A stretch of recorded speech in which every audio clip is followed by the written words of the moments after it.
Welcome everybody to the Kevin the Great Witness Adventure Series show, where Kevin shares his experiences and we comment and ask questions, and we get a glimpse into the real side of life. Some people call it dreams, but Kevin is able to access areas and dimensions that and positions that are usually normally not accessible with the physical body, but he has got this ability to see into the other positions and come back and share with us. So we're really honored and happy that he can do that. And we welcome you, Kevin. Thank you for being here. As I have previously recounted, during my in-between state, a position between the real side and the physical, where being in such, one can have a rather intermingling awareness of the two, a physical level view, but with real side features bleeding into it.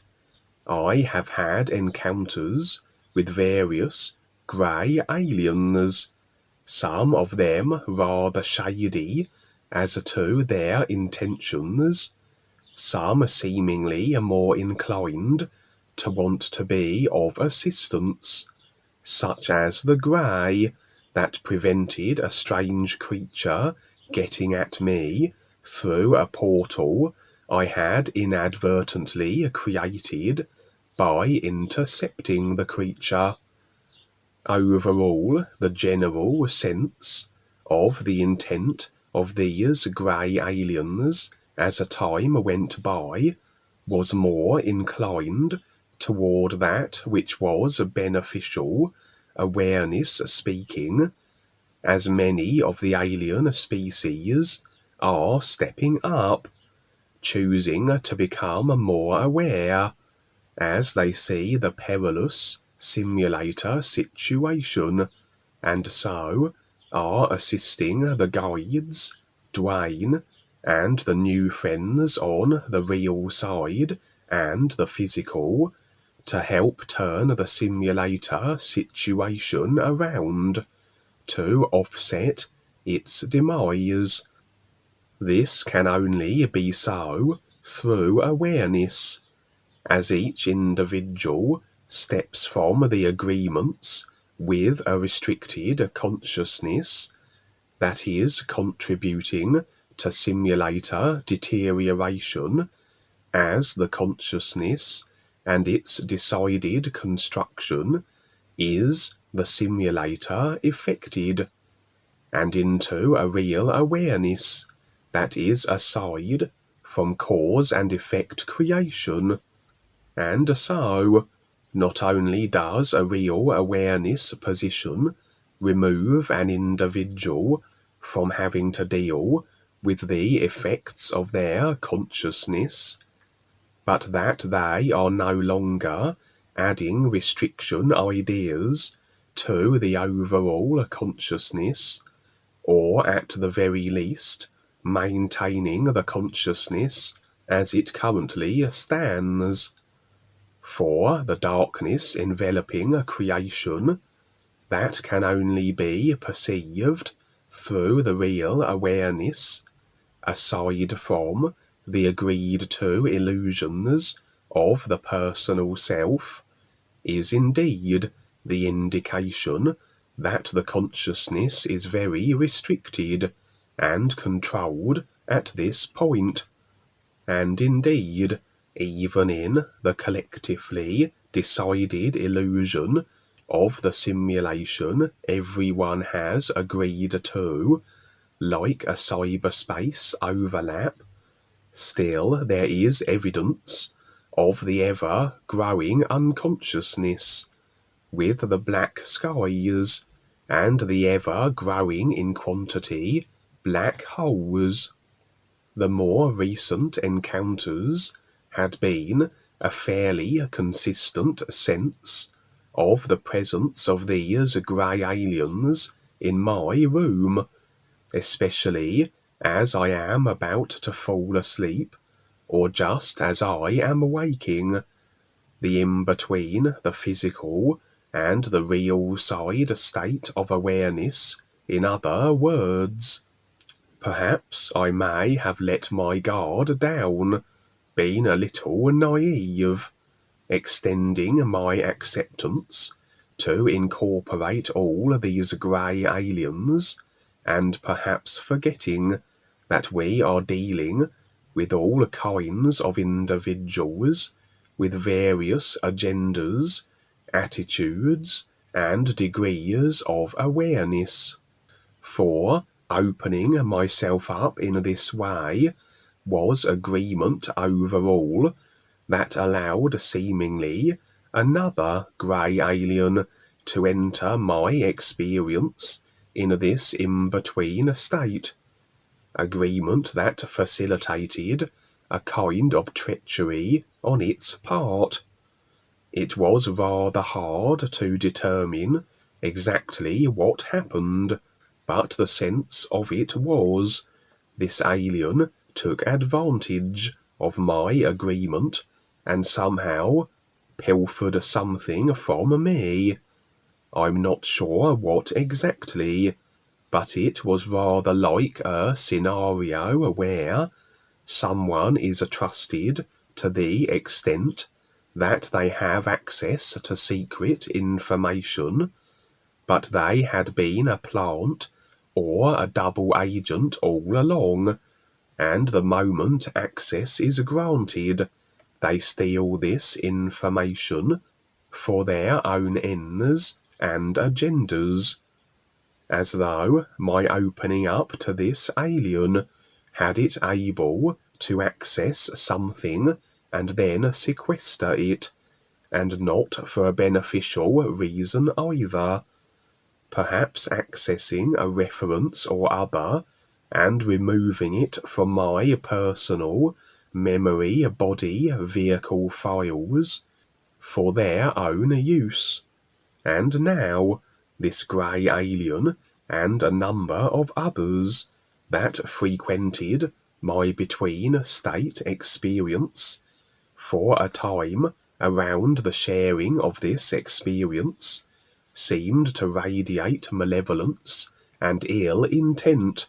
Having determined this to be the situation, I am reassured by the notion that my real intent and awareness will afford me the required protection, for if necessary, we can step fully into the real awareness, a reality that is aside from creation, where we are effectively just the observer.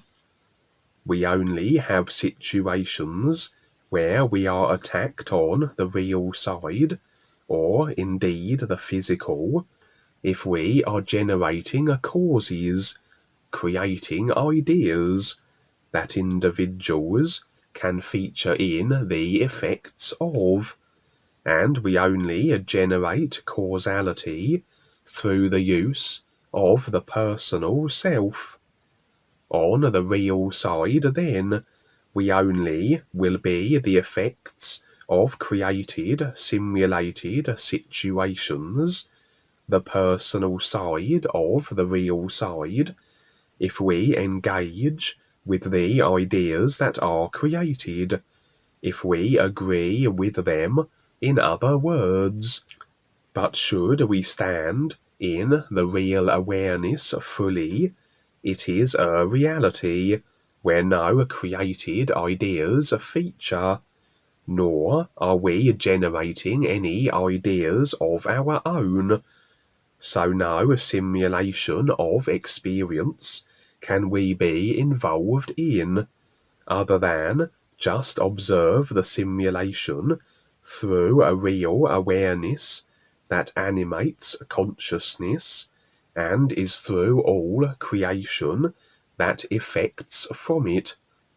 For when we do step into the personal self, if we activate the faculties of it in reaction to what we experience. For example, we step into a personal self, that the consciousness of which has many agreements and attachments that we are undoubtedly still working through, that can facilitate the effects of infringement into our real side experiences. To step into the personal self has us stepping into a potential minefield of possible attacks, into the movie sets of our created consciousness. Or through the real awareness, we are instead very much like those that watch the movie from the sidelines. We never are embroiled in the drama of it.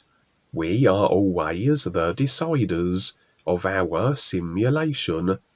So if we have imposition into our created experience, then there are agreements that are allowing this to be, and much of these agreements through the personal self will be subconscious, that we are unconscious of as to their specifics.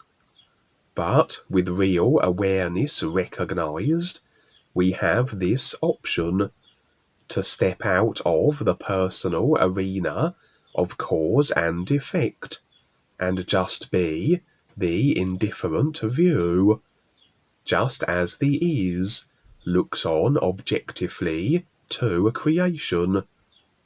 But even if we should inadvertently be drawn into the personal self, in the next moment, in the nowness of our real awareness, we can step where all the effects we have brought upon ourselves are erased, and on the real side this would translate as we, seemingly, being suddenly able to simply step out of the disagreeable situations we find ourselves in, as though slipping into another dimension beyond its reach, slipping into the real reality aside from creation, and so being the objective, indifferent view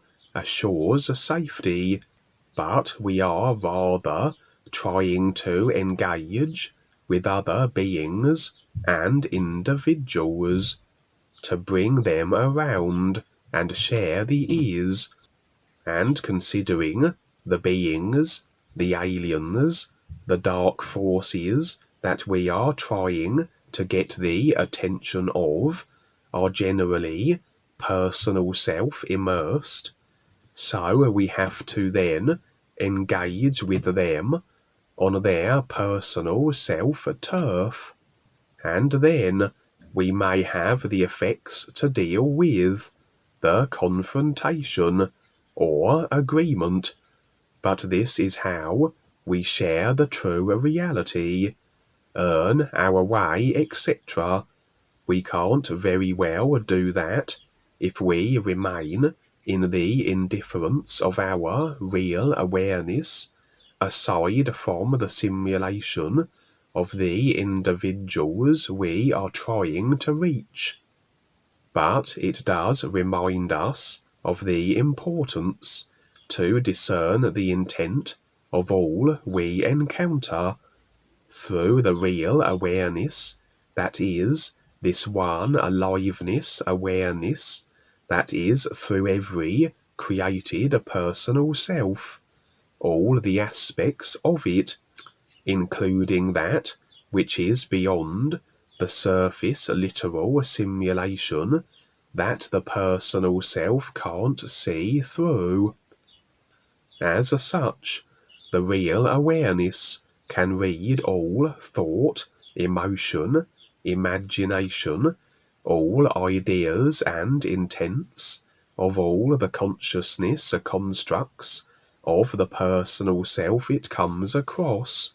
But if we assume as to the intents of those we encounter, these are literal thought ideas we are activating through the personal self, and by doing so, by considering and assuming, we have stepped from the real awareness and the discernment of intent available through it. And ideally, we need be indifferent to all of creation, regardless of the nature of the ideas of it, of the intent, etc., unless we are deciding to engage with ideas and becoming the effects of doing so, which has us then involved in the simulation on the real side, where potentially we can be the recipient of attacks. And just like agreements to ideas can overlap what creation actually is, that can make scenes and life levels look like paradises, where in reality they are enveloped in the unconscious blackness that is prevalent in creation at this time, so can our assumptions regarding individuals' intents actually overlap and add filters to our real side experiences. As we design our simulation, the individuals we allow to feature in it can appear as we think they are, and not as they actually are. Like how the same stand-up comedian can be considered great by one person and pitiful by the next. How if we decide someone is bad, we always will see them in a bad light, even if they do deeds that are beneficial. And on the real side even more so, can we filter out anything good about a person if we have decided and consider them to be bad? We can only really discern an individual's intent if we stand in our real awareness, where no personal self filters can apply. And so, regarding these alien greys, a night or so later, something awoke me from my sleep.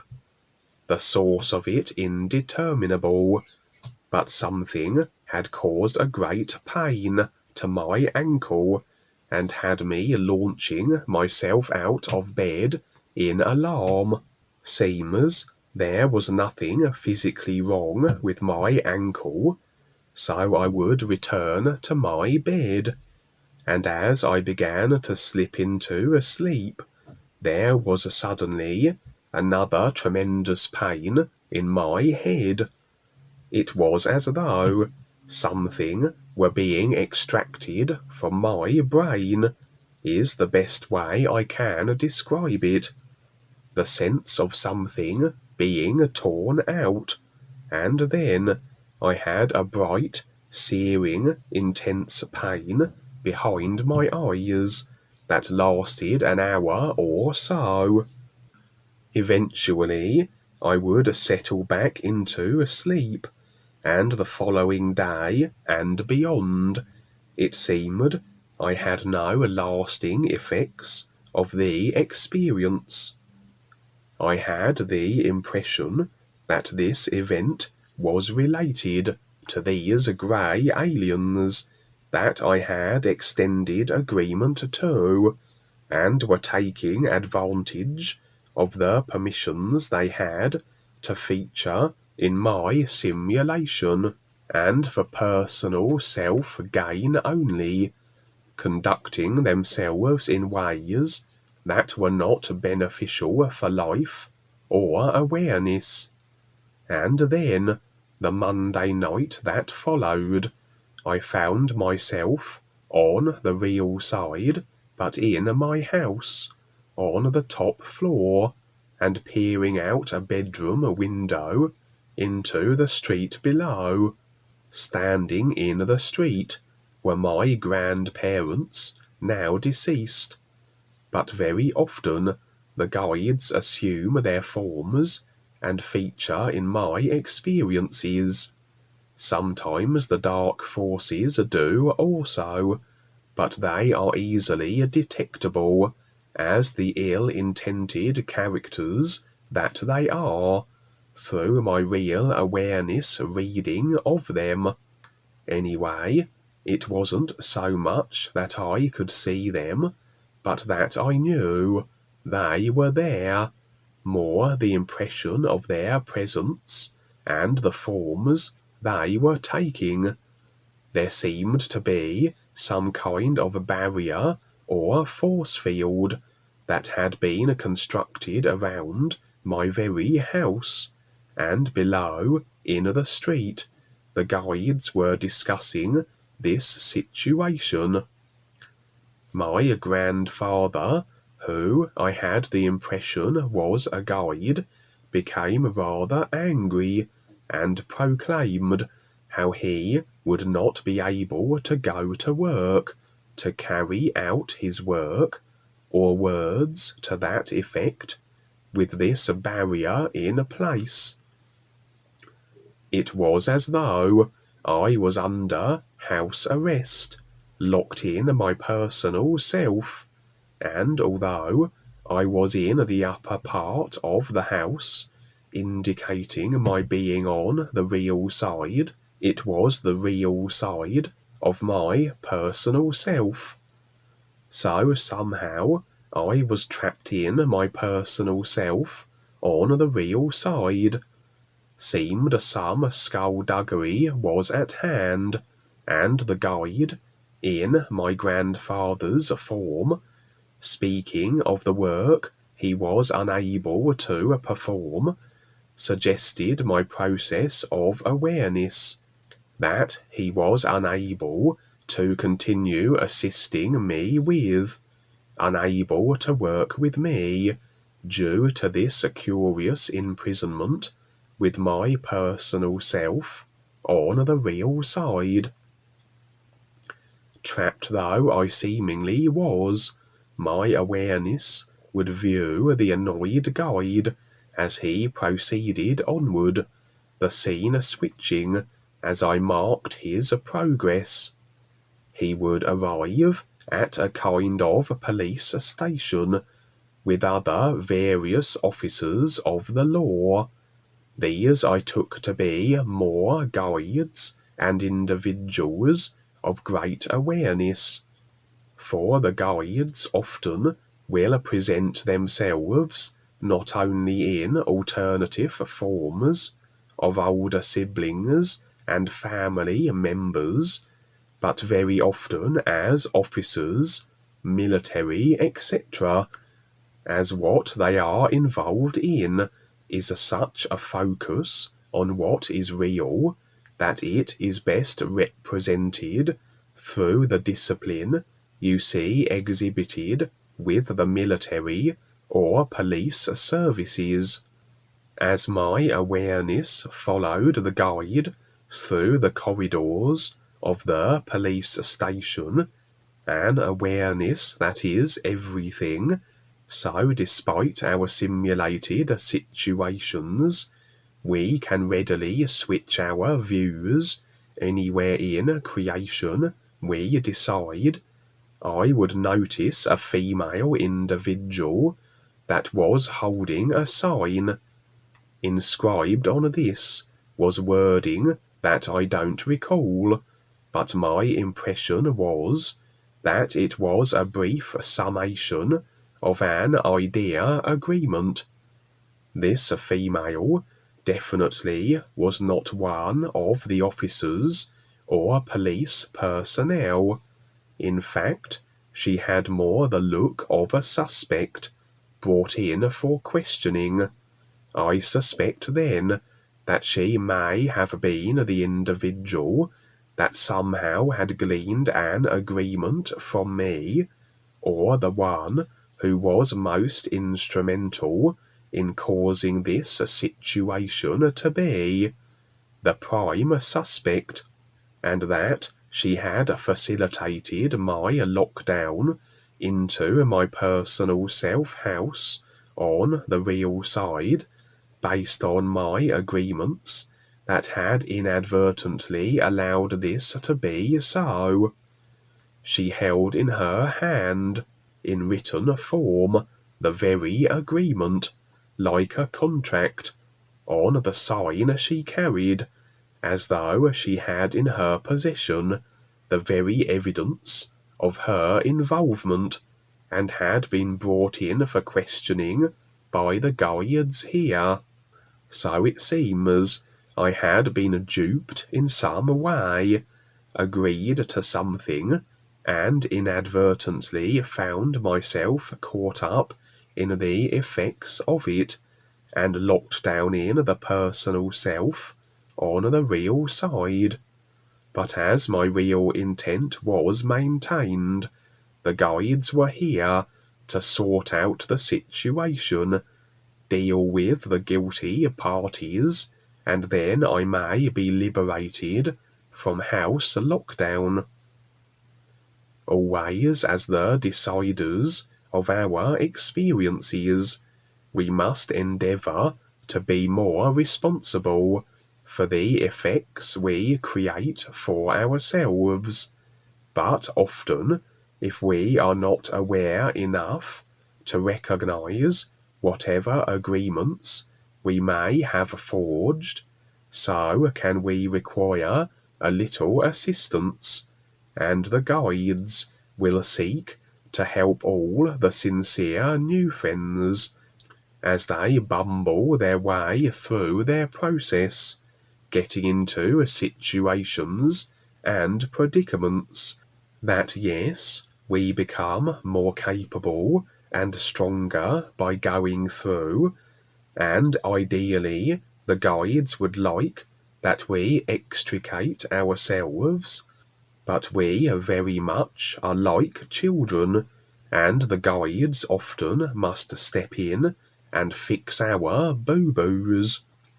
Of course, the guides also are limited by the agreement parameters we set.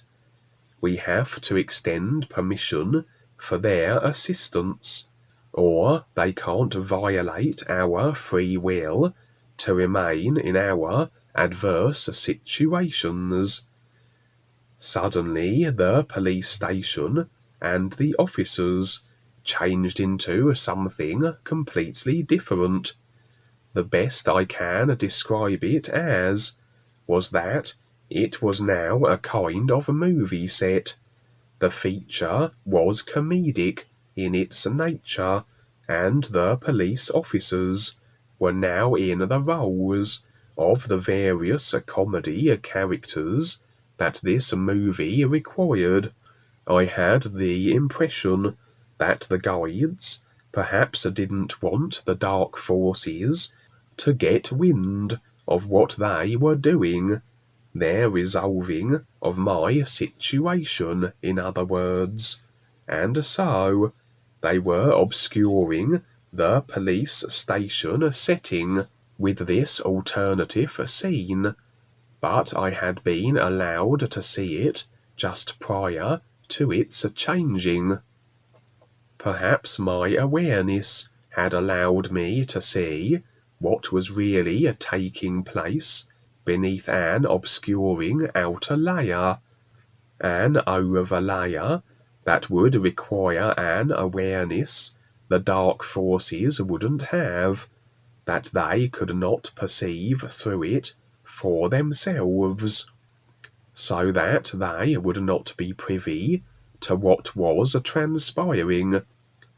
For the scene switched, and it appeared I was indeed now liberated from my lockdown, and beyond the restriction of my personal self-house. But it seemed that it was required that I remain under cover, at least for now. Perhaps the resolving of the situation took a few moments, and if it was discovered that I had sneaked out of my house, perhaps the dark forces could place me back there, at least until whatever was causing my predicament was dealt with. To remain incognito, I had then assumed a different form, and would continue to change forms as I went along, a little like when someone on the run in the movies will continuously switch cars to keep his pursuers off his trail. For I was in a shopping mall now, and there were various individuals constantly engaging me in conversation, yet I knew these to be ill-intended dark force folks. I would maintain my facade, but after a while it was as though these individuals would start to see through my guise the longer they engaged with me. So then became the necessity to constantly switch my form. I was perusing a display of what seemed to be DVD movies. Curiously, these were all movies I had never seen or heard of before, and the genre seemed to generally be adventure. It was difficult to make sense of the action scenes depicted on the covers, such were their strangeness. But as I said, the overall theme impression was high-flying, action-packed, hold-on-to-the-edge-of-your-seat adventure. I was especially drawn to one particular movie that seemed to fill a number of display sections, far more than any other movie here, as though it were the biggest seller, and so demanded the most space. One of these dark force folks was looking over my shoulder at this movie collection, and as I turned over the DVD in my hands, the one that occupied the most display space, he mentioned how it seems that I must really like the look of this adventure. I would quickly return the DVD and feign indifference to it, as though to pretend that I wasn't that interested in it after all, when I in fact was. But it seemed important that this individual and the others here didn't realize this. The store was closing soon, and I had just enough time to buy some very highly priced confectionery, again of a type I had never seen before. Overall, it was as though I was preparing myself for my next adventure, my next step into the unknown of my journey and process of awareness. But in light of this curious lockdown, and that it would take some time to resolve, it's as though I had to make my decided preparations under the radar of the dark forces to disguise from them what exactly it was I was doing. So there I was, in my many disguises. The DVD adventures were all depicting the nature of that which I would potentially be taking part in, and the one that claimed the most display space, the one that had drawn my attention, was undoubtedly the the next awareness bolstering adventure I would be partaking in. To the onlooking dark forces, it seemed I was just perusing a collection of action movies, and that's why I had never seen these movies before. These were things I hadn't done yet, things I had not yet experienced, seeing more to be more, taking the risk, stepping into the unknown, and becoming more aware consequently, etc.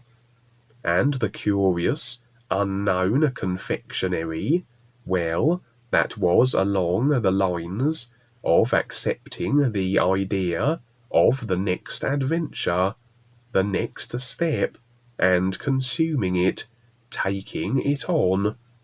Highly priced confectionery may be as an indication of the risk-taking involved with such adventures, and the more risk we take, the more we step beyond our comfort zones of what we know, the more aware we then become.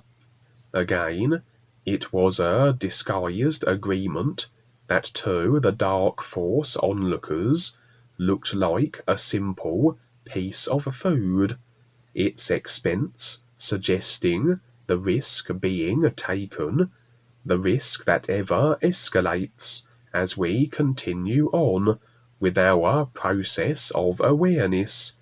And I had a small time window to get in, decide on the next step, the next adventure, and get out before being noticed. Hence the shop that was about to close.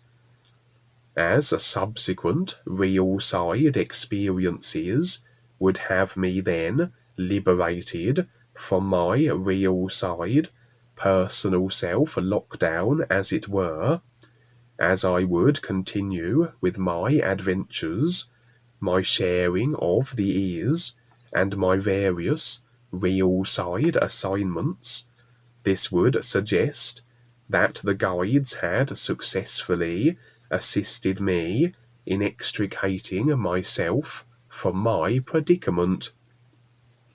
In reality, they would then have revealed to me the agreements that had allowed it to be so.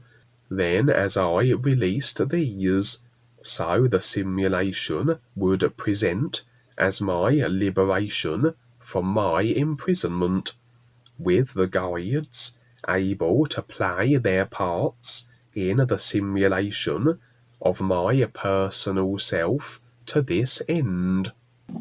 I think I mentioned before that I knew this.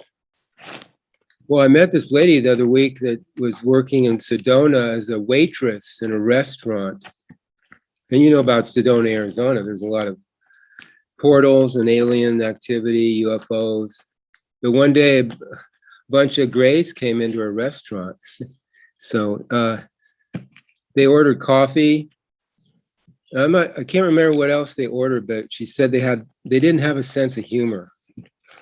So they're around.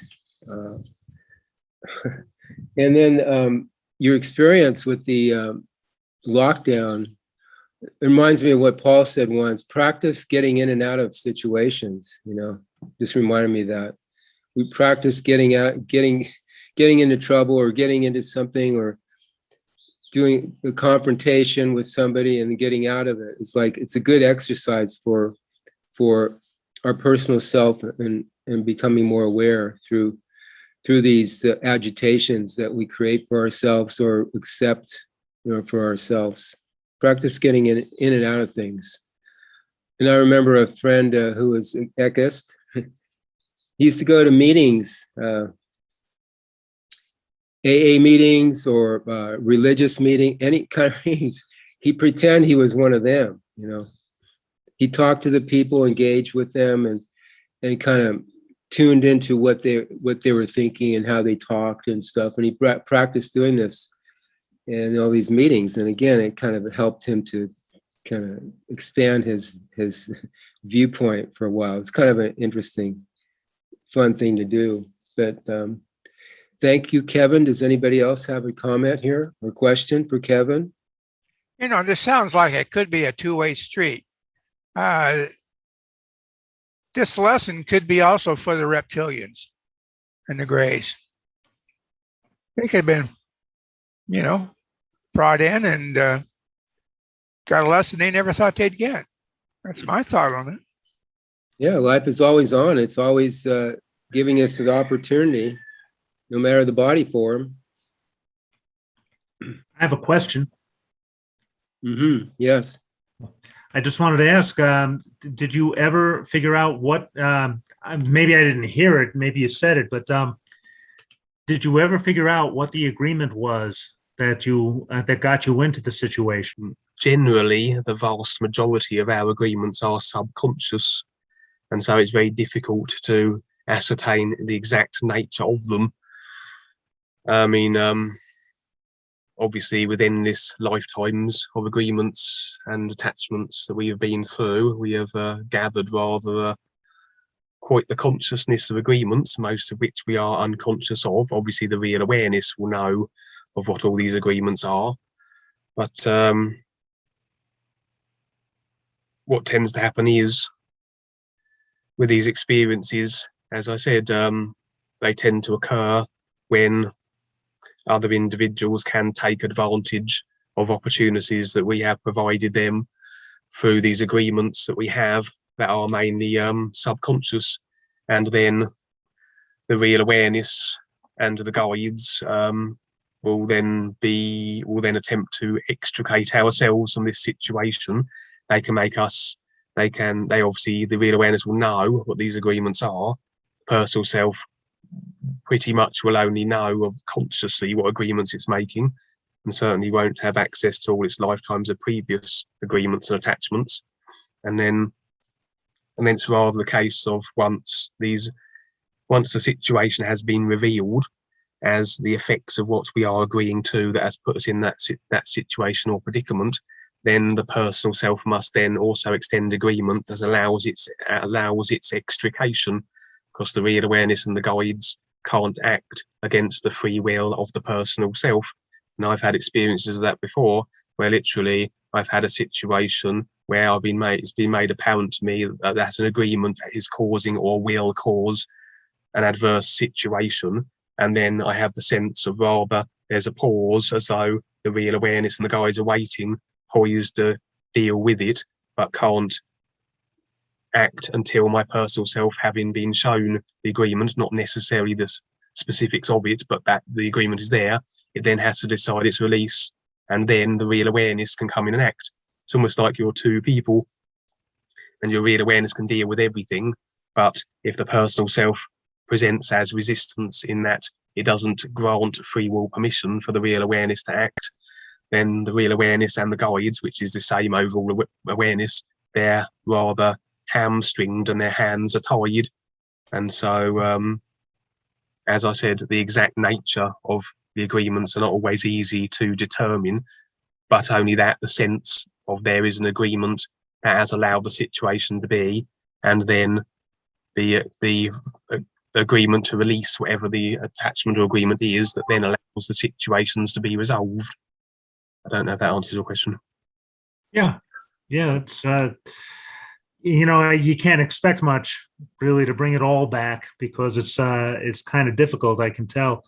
You know, when I suspected that might be the answer when you told me that you couldn't really remember what was on the sign that woman was carrying in the police station.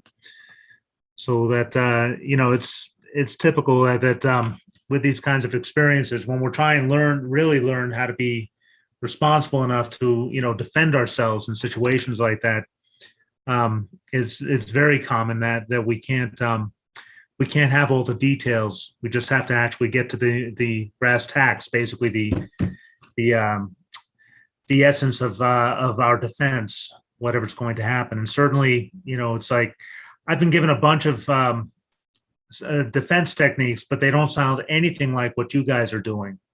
You know, you guys are actually doing something on a different level. It's quite impressive. So anyway, thank you for your story. Yeah, because I'll just add very briefly that I mean, sometimes when you are releasing tap-line agreements and attachments, and these are from lifetimes long ago, and of course, again, the personal self will not understand the specifics of them. Very often, as you're releasing these tap lines, and you get the sense that you're having a tap line releasing experience as opposed to an experience which is being created for your awareness benefit that the guides are providing, what tends to happen is that the imagery or the scenes or the lifetime situations that occurred around the time of the inception of this tap line of your deciding on the agreements that made the tap line so will be present in the experience, will be the experience. And so very often you may be looking at all sorts of strange worlds and situations that make no sense to your personal self references of your current lifetime, but obviously would have made sense to your personal self in the lifetime that they took place. And so if you ever have experiences where you're seeing where the imagery or the scenes look very familiar, like you feel you've been there before, but they make absolutely no sense to you whatsoever, the chances are you are having tap lines removed that are associated with that lifetime, and therefore you're seeing the imagery that corresponded with it at the time the tap lines were inserted. And so, but again, the personal self as it currently stands would not understand the specifics of these tap lines. It would just see the imagery that corresponded with it at the time of their insertion. And so that's why pretty much without the connection to your real awareness, without the guides, it would be virtually impossible for you, just as your personal self, to be able to remove these attachments and agreements, because most of which are subconscious and most of which will be so complex and difficult to understand that you would just not be able to determine their specifics and then release them yourself without the guides and your real awareness being able to do so. Because if you can imagine a completely different world, a completely different civilization, a completely different social consciousness, I mean, and from that you can imagine all the strange and alien type agreements that were made. So how would they possibly make sense to your current personal self, you know, without your real awareness overview, which is basically taking care of all these subconscious tap lines. So I would just add that.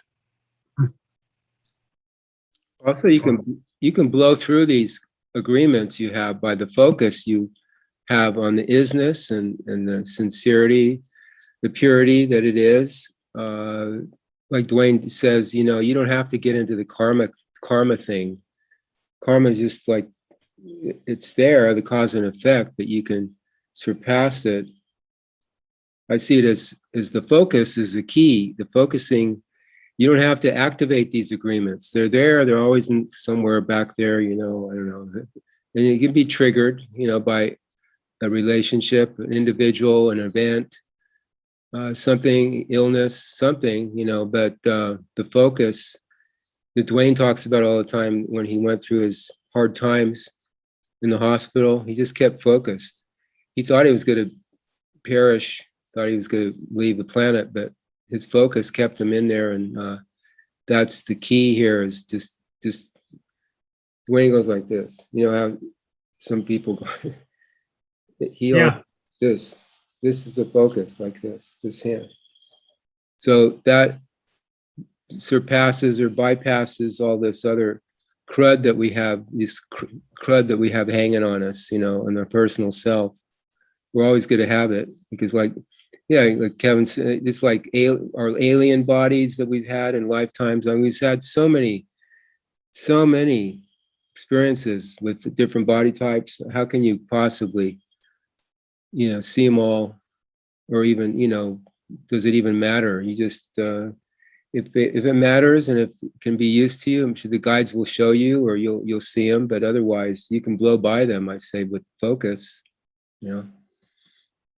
It's interesting. I'm not going to take up too much time with this. I just one teacher that I had in Eckankar, you might know him, Bob Lawton, actually did say something that was kind of interesting. He said that the whom we call the real guides, essentially they have to literally create karma in order to be here, because he said the anchor points for soul don't have a way of hanging on to this reality. They can't be a part of the physical dimension unless they have some sort of karma, but it's different from the karma that, you know, we have. It's not about tap lines. It's not about,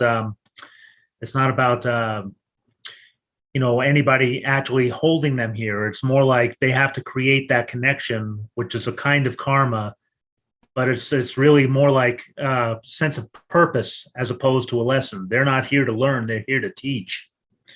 And so essentially in the process of teaching, they set up all these scenarios like what Kevin's going through.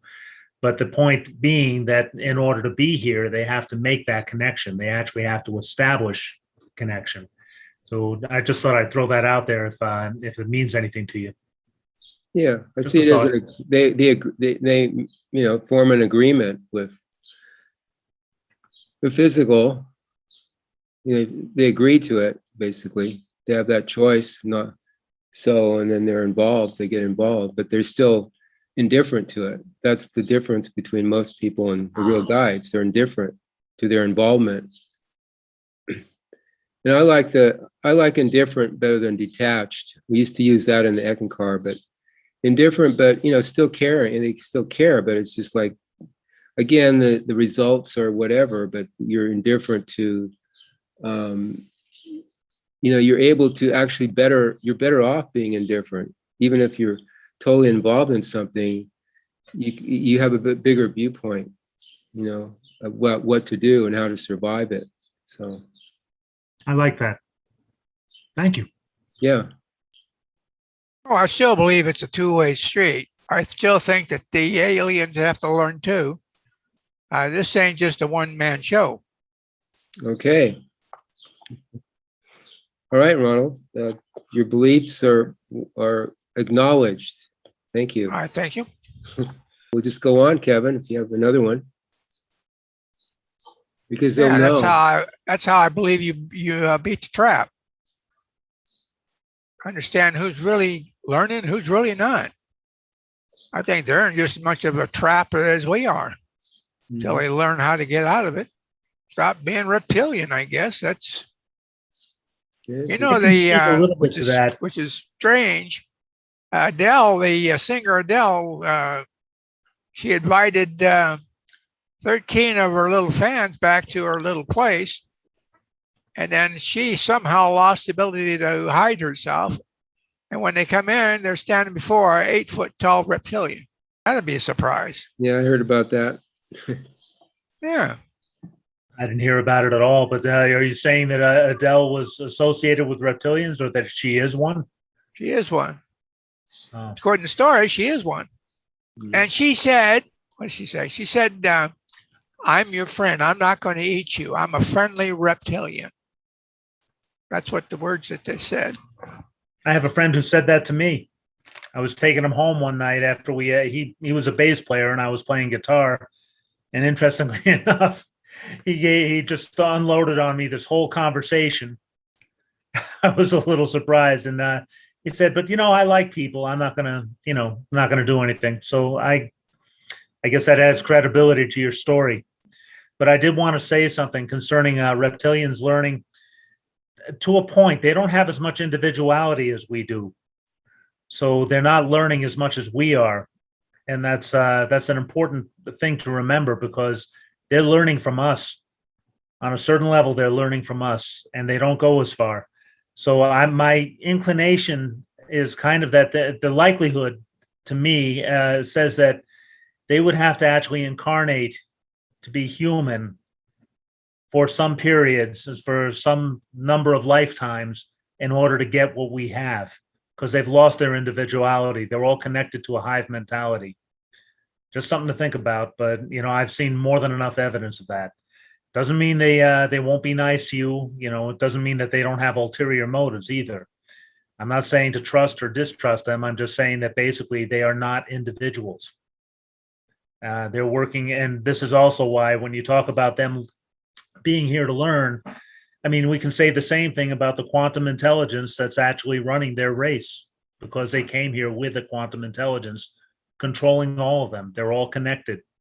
And that's what they're trying to do with us. We actually have some of the same things happening here, but don't have to get into that. It's all education, but the point is, they're not higher than we are. They're actually allowed to suck our energy, but they are not higher than we are. They can take our, it's called loosh, for anybody who doesn't know. It's basically, it's energy that we produce with our emotions. And they've been given permission by somebody to basically abuse us in that way. We're like in the Matrix, just like in the beginning of the movie where you see all these little pods where all these people are sitting in cradled in these pods.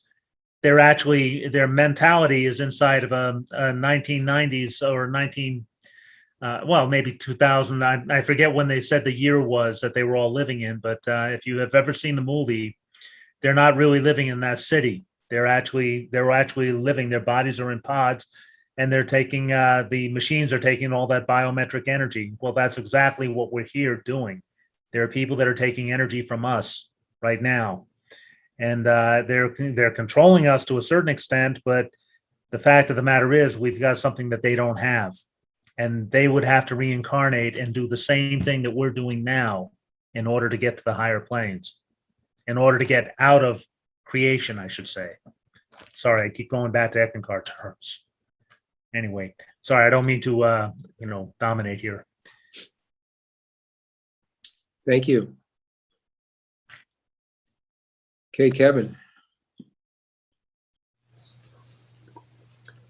In this real side experience, it seemed another group of beings were extending their services, offering their assistance, providing what they probably considered to be a benefit. Perhaps they were stepping up in their own way, maybe even alleviating a karmic debt through assistance ventured, deals made with the real guides, perhaps, etc. For this group of beings consisted of vampires. As we know, vampires are a notorious breed, generally in cahoots and alignment with the dark forces and their various agendas and distorted controlling ideas and intents. Vampires are very much used as the minions of the reptilians to carry out various acts of foulness. Just like in New Book 8, where Dwayne presented the experience, where the wealthy and well-placed Alexander was leveraged into doing the dark forces' bidding, due to his daughters being captured and the threat hanging over them of them being turned into vampires should Alexander disobey. And then, as a result, Alexander found himself as a werewolf, a cause and effect repercussion of the decisions he would go on to make therefore, using his influence and wealth to add to humanity's restriction and control. I have encountered vampires before also, on the real side, and none of my experiences with them have been particularly pleasant. But it does seem, at this time, that all manner of dark force-affiliated beings and species, realizing how they are trapped in a doomed simulator also, are stepping up in various ways, some more beneficially than others. For with awareness lacking, individuals don't always do what makes the most sense. Whereas, with the real awareness connected to, you reach a point where you more so know what to do in any given moment that supports the is and is a benefit But until you are positioning yourself in the nowness of your real awareness, you can make poor decisions, or those that are not as beneficial, even though the sincere intent might be there. Because your real awareness is this isness, and therefore always makes sense with, represents, and shares what life is now, if fully connected with and recognized, whereas the personal self can only think it knows what life is and how best to support it. In this situation, I had the impression that the vampire group here were well-meaning, sincere enough in their intent to afford assistance, but awareness lacking, still retaining the kind of personal attitudes synonymous with the dark forces. That would have you then on your guard. You surely wouldn't want to open yourself up too much to them, and it pays to be mindful of your agreements with such beings, etc. Some of these vampires were very highly ranked, agreed upon statuses within their own kind, along the lines of royalty, in fact. It seems as though these vampires had learned of concerns expressed by the new friends about situations on Earth, deteriorating environments, pollution, poison, issues with body form health as a consequence, concern over longevity of presence, personal worry regarding if that which is required for everyone to play their parts can be achieved before expiration of the body vehicle, etc. A kind of opening for the vampires to extend their offer. And as I said, the vampires meant well, as I real awareness read their intent. But what they were offering was to turn anyone who agreed into vampires also. So it wouldn't be an imposition on their part, though of course anything imposing in our experience is founded on agreements anyway that allows it to take place. But nevertheless, it was an offer being extended and not forced. They seemed to feel this was the solution to the frail human and deteriorating body types, that it might then help the new friends carry out and continue with their physical level operations in these more robust and immortal body types. For yes, there does seem to be the possibility available for those on their processes of awareness of assuming alternative body vehicles that are less delicate than those we operate, as revealed in real side experiences I have shared. Everything from flying animal forms to enhancements through technology to complete robot bodies, though not robotization as a controlling factor, simply as a vehicle like any other. And so, as I said, these vampires meant well, but I would question this as a viable option, especially as we are dealing with attitudes and overwhelmingly personal self-immersed and awareness lacking individuals. we ought be cautious of extending agreement with the dark force characters in regards to such ideas as this, unless we are assured of their sincerity, and who can be sure of anything when we're dealing with personal selves that jump back and forth with ideas and intents, moment by moment?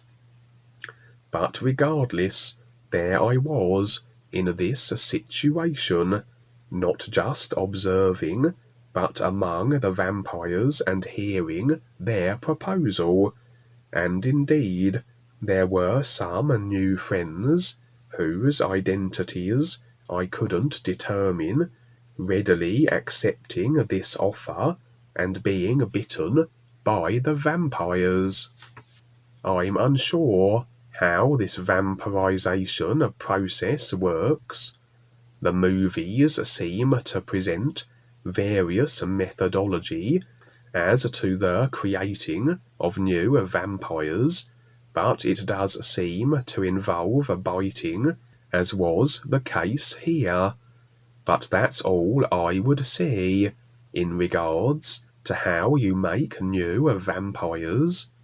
Interestingly, it seemed that according to which vampire bit you would determine the kind of vampire you became, and the higher ranked a vampire that converted you, in regards to their royal status, etc., the greater a vampire you in turn became, as though you somehow were affiliated with the vampire that made you, and acquired whatever gifts, traits, or abilities that had secured them their positions in the vampire hierarchy. And it seemed that the highly placed royal vampires, even with the kind of lofty, arrogant attitude that they possessed, were rather eager to convert especially the galactic new friends, as they were considered the individuals of greater status in the eyes of the vampires. So I'm uncertain if these vampires somehow physically benefited more from converting aware people than those who were unaware. Maybe it was just a status thing, vampire politics. If that which a vampire turns assumes their traits and abilities, it's likely the more highly placed and royal a vampire is, the more selective and choosy they would be, and perhaps they regarded aware people as more appropriate conversions than your average, typical, unconscious human. But maybe there is indeed some connection then between the vampire and the one he or she has made, so another reason to be wary of agreeing to such offers. I wouldn't personally agree with their offer, but at least we have their attention, and for every individual that steps up is more real awareness that offsets the simulator situation and situations on Earth potentially. And as I said, they did seem to want to step up and assist in this particular way, though I'm sure they may be brought around to better assist in other areas also. For vampires, like other dark force characters, are natural risk takers and can be very influential in creational affairs, especially the ones that are well placed. These royal vampires, for example, such individuals can garner and swing a lot of agreement back and forth. Perhaps, though, they were a little too eager in their particular choice of assistants, as one of these royal male vampires actually bundled me to the floor with the intention of vampiric conversion. I would push him from me, and then another female one of their number bit my ankle. When I expressed my discontent for their abrasiveness, they rather backed down and looked somewhat apologetic, as though they were almost victims of their particular vampiric consciousness, in that they seemed to have only a degree of control over themselves at any given moment. Although we can't really say they were victims, everything is as it has been free will decided and agreed to be, including the body types we are operating. But as I said, you always need to be on your guard when dealing with these type of characters, as was clearly the case here. And I'm not sure who the new friends in this experience were who agreed to this, but it will be interesting to see how that plays out on the physical. Who of the new friends will soon be having their real side experiences while sleeping in coffins on the physical, etc. Duane, the great writer, responded to this real side experience at the time of the sharing of it, and I quote, "In the movies, it does look like a lot of fun to be a vampire, doesn't it? There were the movies with Wesley Snipes, Blade, etc. The dark forces make it look good, but of course there are the challenges there, and so, as people go through what they do, they take the risk, or do whatever. It's interesting, all these things you're sharing and are being brought out. People need to know, because this is what's going on, and it's been going on for a long, long time. Again, people are seduced by the front of things, the marketing ploy, Hollywood movie stars, etc. They play these roles, the movie stars, and have endless droves of fans. It's a big wake-up. We're doing our part, and you're doing your part." Anybody want to share their Draculian lifetime? Vampire lifetime? Anybody remember theirs? Well, yeah, there's so many so many body types. When people say they don't believe this stuff or believe that, they're just shutting themselves out into a little box here, because there's so much going on. If you don't believe something, it's just it's like a tap line almost. You're just unconscious or not seeing part of the whole. So people say, yeah, anything that anybody ever imagined exists somewhere in some dimension. So that's what I sometimes tell people that are self-convinced about certain positions they hold. It's like anything, of course they don't believe me or anything, but you mention that to people, that anything, even any little thought you had like a million years ago exists someplace. It doesn't, it has a life of its own, and we can activate it, or somebody else can activate it and use it against us. So this is great what you're doing, Kevin. I mean, just bringing all this stuff out into the open. where people like, I don't have a lot of experiences, so I can share with you what you're, can kind of live vicariously here through you. So I really appreciate it, what you're doing. I think the fact that you can see this stuff in the movies now, I think they're just breaking away for more of this to be brought to open, and just so to make you so that you're not so cautious about this now. It's easier for them to operate in the open. Predictive programming kind of idea. Yeah. I'm not familiar with the reptilians, and not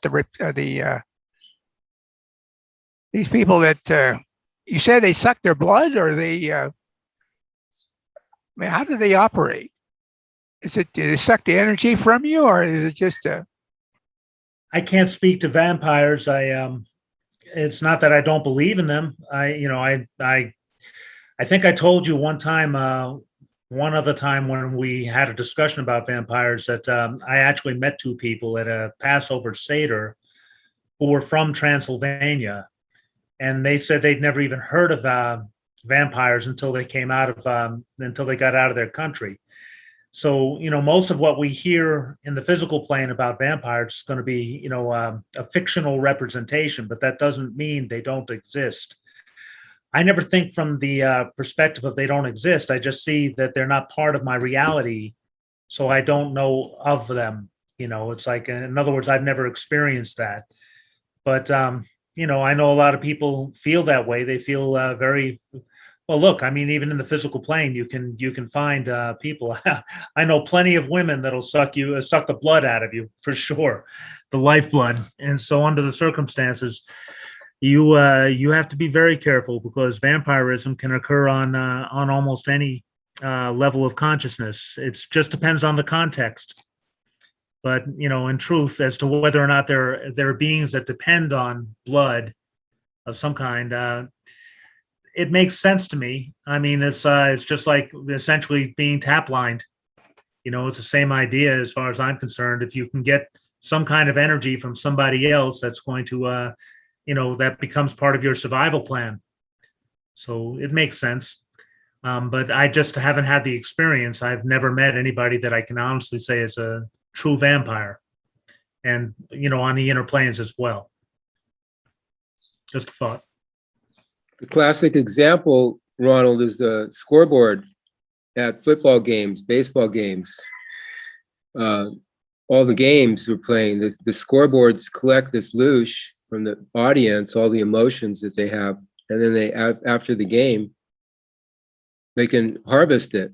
It's some kind of technology to do that, So it's interesting. There's all kinds of technology they have to obtain the human factor, the energy, the fears, all this high energy, hate, love, everything, especially the fear, because it releases the hormones, the fluids in the body. So they're adept at this. That part they got down really well. I never would have thought of that. At football games, I never would have thought of that. Super Bowl. Interesting. Boxing matches, scoreboard, they're using that. I'm sure they have other things too. Do you know any other methods of harvesting our energy and that they use? Or that was a question that Ronald had, or Lush particularly. Well, I mean, Dwayne has spoken of this. He has said how the reptilian body form is very dysfunctional. It's not operating as it should. And so an energy that should be available to them and every body type isn't. And so, I mean, tap lines occur anyway. Every time you make an agreement to something, you have a tap line attached to that idea. The difference is the reptilians have developed a means by which they can drain energy through these tap lines. So agreement to reptilian ideas, they then, not only is the tap line there to the idea that's due to the idea of agreement, but also they energy usurp you through it. And Dwayne also said that the vampires, the entities, the werewolves, are all offshoots of the reptilians. they're all a similar, distorted, almost like various branches of the same consciousness which again is a very distorted, low awareness consciousness, and that's why the reptilian form is considered an almost like awareness evolutionary backstep. So if you're making very restricting of awareness and not making sense with life decisions, so it can be that you will assume that type of a body form, because your body form always expresses a consciousness. And so, as Charles mentioned earlier, those reptilians then that will be stepping up and becoming more aware, and therefore making choices that make more sense with life, would then be finding themselves assuming less dysfunctional body forms are very likely to take on the human form in future lifetimes, and so it goes back and forth according to the decisions each individual makes. There was actually another interesting thing I came across as well, where they talking about the gathering, harvesting of energy, as you were saying, through all the various means that they elicit emotional response. And it was actually, I think somebody actually determined that the very design of the major cities of the world are actually almost like huge circuit boards, and which actually gather the energy and almost channel it under the ground somewhere. And they actually showed very pictures of the cities from a great distance, and they do look very much remarkably like circuit boards. And they said a lot of these very, very tall buildings and structures are actually designed to draw in this energy and channel it somewhere under the ground, and who knows where it goes, probably into their funny distorted technologies. But yeah. I heard it's used in commerce. And with they actually sell loosh. And with the vampires and such, I mean, all the reason the body forms that they are and do what they do is simply because that is what they have decided through their decisions. They've ended up in those dysfunctional body types, and according to the consciousness of that species, that is how that species has developed. Because basically in creation you can decide and have whatever you want, and but a lot of what people are deciding they are unconscious too, and so very much what they are mapping out and projecting is something they may not necessarily want, but they're still inadvertently creating. So yeah, I don't know what a bottle of loosh goes for these days, but probably a lot. And these cities too, yeah, Tartarians developed this kind of structure, but then the reptilians come along and they misuse it, for their own needs. But Tartarians had the same. They set up their cities a certain way to collect the energy free energy from the atmosphere. But then it come along the reptilians like they do, and then they misuse it. Yeah. So I wanted to point out things, since Ron had mentioned the last conversation we had about reptilians causing wars and getting into all kinds of battles. Truth is, they're actually very intelligent, and and I mean, even in their own rights, I can't call them individuals, but the individual intelligence of the average reptilian is very high. But what they don't have necessarily in terms of individuality, they're making up for in other ways. They have incredible physicality in their realm. But the reason they're not going to start a war against us, essentially, is because the wars that they've had are in their realm. This is astral life. They don't really live here. They can live underground. They can survive here to a point, but this world is not suitable for them. Their interest in this world, from what I'm told, is essentially for their progeny, the genetic creations, the offshoots, the hybrids of, even with human DNA included. Those are the beings that they want here. So they do want this planet, but they want this planet more for their progeny than for themselves. They can collect, the natural resources anytime they want, but they don't necessarily intend to live here. So this is not going to be a battle. The thing that we have to all be aware of, specifically, Ron, I'm telling you this so you have a clue about this, is that we have to say no. That's the problem. And when you have a whole group of people, 7.5 billion people who don't believe in this stuff, or who really have no clue about it, it's very hard to get them on board with that. But the point is, we have to say no in order to be able to maintain this place as a learning ground for human consciousness to continue. Yeah, we'll continue in another form if we get booted off this planet, but the point is, it doesn't have to be that way. That's the only thing I wanted to address that the last time we had Ron on one of these programs. So I figured that maybe this would help out. It's like, we're not going to war. We're in a war. We're in a psychic war. We're in an absolute battle. And it is horrific because basically they're teaching us how to kill ourselves.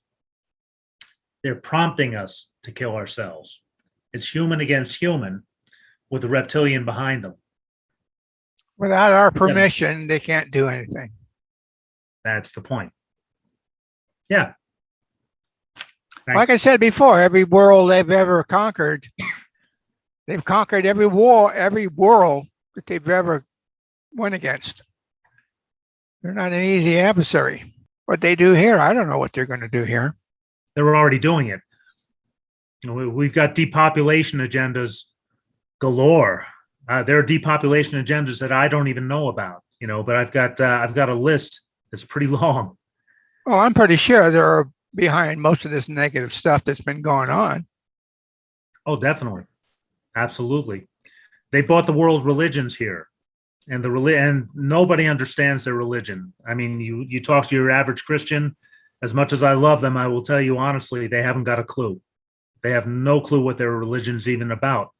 And they'll still preach to you from the Bible, et cetera, without even realizing that the Bible was written by a Hebrew scribe, well, several Hebrew scribes, but one guy in particular who was working for the Romans. The Christian religion was actually created to, really to mollify the Jews and to keep the Jews from having an uprising against Rome. And but the Jews didn't accept it. So it doesn't mean that Jesus didn't exist. Jesus existed. But the fact is that the Bible itself was written really for, for pacification. But there was some good that came out of it because there are a lot of beautiful precepts in the Bible. So people can make use of that, and they live, as good people, but they have no understanding of where their power comes from. Well, that's how you always get past the people. You want to fool them. That's how you want to fool the people. That's how you do it. You get some good with the bad. Well, that's essentially the trap. Yeah. It's and a lot of people did fall into that trap. But that's happened in other religions as well. All the religions have that. That's why I'm not really very fond of any particular religion. I like the people in the religions, and I like what they do, and they do practice love. They do actually believe in love, and they do believe in a much higher, developing much higher perspective in terms of life. In terms of their relationship with the all is. So that being the case, whatever their understanding is, you have to work from there, from where their understanding is. But the problem is to get them all on the same page is almost impossible. You've got so many different levels of consciousness, and there's some people that are just going to suffer, and you can't save them. You can't do anything for them. You have to let them go through what they need to go through. But my point about the reptilians is that they haven't even gotten to that step yet. They'll have to actually incarnate here in order to get to some of the higher planes. And some of them are starting to realize that. And in the process, they're becoming a little bit more amiable, and they're also starting to learn a little bit more about individuality. It's like I don't always have to listen to what the entire hive is thinking. I don't have to be a part of that. And so, yes, sooner or later, there are going to be reptilians that will be, well, they're already happening, I'm sure. Many of us may have already been through a reptilian lifetime. I can't say. I don't have memories of that, but it seems very, very likely to me. Thanks, guys. Thank you, Kevin. Thank you again. Wonderful. Thank you, everybody, for being here. NUUU. Ron? NUUU. Charles? NUUU. Tim? NUUU. And Kevin? NUUU.